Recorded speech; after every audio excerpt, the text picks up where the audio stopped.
هذه القصيدة موجهة لأخي الشاعر لاحق بن قفران، وقول فيها: قم يا نديبي وصل العلم للذيب، علم ترقب له عزوف الربابة، بد السلام وقز راس المراقيب، لا شك مالك في الدنايا طلابه. نصه ولد قفران وجه المشابيب، سيف النعرف اشتلته من نصابه، عريب جد من سلالة معاريب، ويبين الكاتب صفايح كتابه. وقل له ترى توك عذاب المشاريب، وما يترك الظميان صافي شرابه. وقال المثلين اللي لقسك العقاريب، إن لم تكن ذيبا كلتك الذيابه. وقل له ترى ربع الردى والعذاريب، ما يتركون اللي سميح جنابه. البعض في صدره يشب الوهيب، والبعض قال الجزل يا مرحبا به. وحنا نعرف الروس قبل المذانيب، ونعرف من اللي لا حضرين درابه. فاقدم يا بن قفران واثني المواجيب، يا الشاعر اللي في اللقاين غزابه.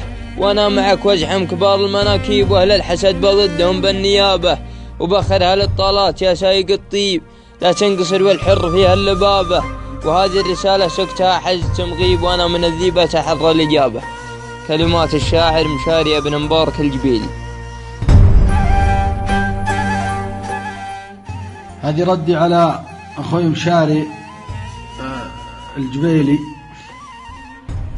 يقول: يا مرحبا من دون شك ولا ريب، ترحيب مثل الدعوة المستجابة، إعداد ما هي تطلع الشمس وتغيب، وإعداد ما هل المطر من سحابه، ساعة لفاني من الجبيل مكاتيب، من بعدها راح الحزن والكآبة، ونعرف سيف عطيب المضاريب، يسعد منه محزمها في مجابه، تزاحم الهقوات في فيض تشعيب، يسرع ما راحت مراح الضبابة، بعض العرب ما من وراها مكاسيب، أموت ما جيت الردي عند بابه، أخذنا من الدنيا دروس وتجاريب، دروس منها روس الأغمار شابه، كثروا عيال مشدبين العراقيب، وشنوا على عيال الأكابر حرابه، ننغر فيهم بالحكي والأساليب بشكل واحد، والنوايا تشابه، نوع يدور النقص ويفتش الجيب، ولو حدث فص يشين درابه، يركب الكذبة 80 تركيب، إذا مشت ولا قلبها دعابه. لاحق بن قفران الجبري.